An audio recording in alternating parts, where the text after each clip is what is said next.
They didn't want to share. Muslim commentators declined to take part in this debate as they didn't want to share a platform with Majid Nawaz, the author of that piece, who joins me now, along with the political director of the Huffington Post UK, Mehdi Hassan, and the Muslim community activist Mo Ansar.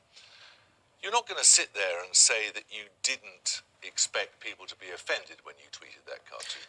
Well, I think the point I was making was that I wasn't offended, Jeremy, and that's on my personal Twitter timeline. I think that's a very fair point to make.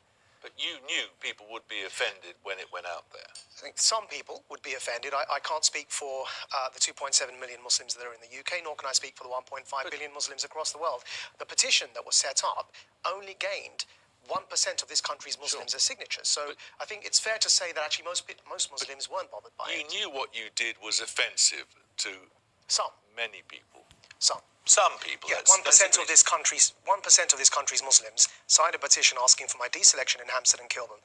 And there are 1.5 billion Muslims in the world. That petition was sent out across the world and only gained 20,000 signatures. So I've got to say that actually it's not a majority. Some Muslims were offended, but also as a Muslim, I have the right to say I wasn't offended. But actually, what are they offended by? They were offended by my lack of offence.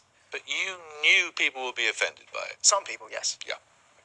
No answer. Yeah, of course, because I've been elected by them. But so as a Liberal Democrat, I'm trying to speak in you represent the Liberal Democrats. In Camden, where they elected me, of course, because I've been elected by them. But so as a Liberal Democrat parliamentary candidate, you knew that tweeting things that might be seen as gratuitously offensive. Yeah, because you know what? Speaking out against racism offends some people, Mehdi. Speaking out against homophobia offends some people. Tweeting a cartoon, so to say I'm not offended at a cartoon is offensive to you? Fighting against racism? Is it offensive to you? Telling people to F off on your Twitter timeline?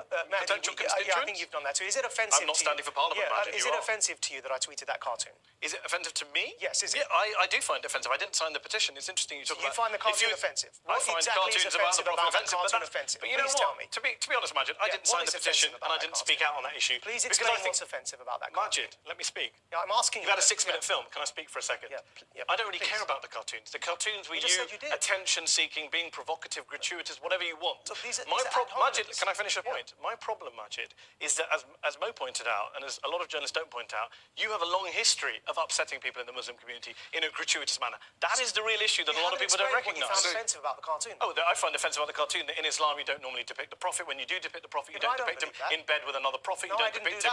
No, you tweeted a series of cartoons. You tweeted a cartoon from a series. One that the viewers saw. Of course. What was offensive about that one cartoon? It was part cartoon? of a wider... Oh, so if you tweet one cartoon from the Sturmer... You two are in the same boat then. I was going to say the same bed. I know that would offend you. In what sense? In the sense that you don't object to the cartoon so much as you object to the identity of the tweeter. No, hold on. Let me be very clear. I do object to the cartoon. You know, I have a right to be offended just as Majid has a right to be offensive. He has every right to tweet that cartoon. I defend his right to do it. I think violent threats, etc. are outrageous. The issue here is it wasn't other Lib Dem PPC tweeting the cartoon. That is true. I do have a problem with the identity What was of the offensive about the cartoon we saw on our screen tonight? That's the only one I tweeted. Because that was one part of a series of cartoons. That's the only one I tweeted. What did you find offensive about that particular cartoon? If I tweet one page from a book, it doesn't mean I don't represent the rest of the book. Come on, Majid. Of course it doesn't. Come on, Majid. You know perfectly well what the wider cartoons were about. Every single view of everyone you ever quote?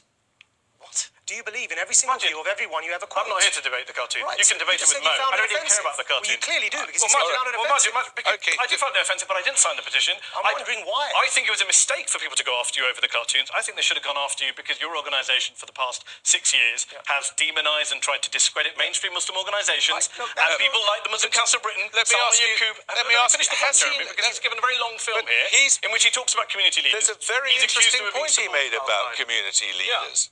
Not really. He said that they don't speak on behalf of Muslims. I agree with him.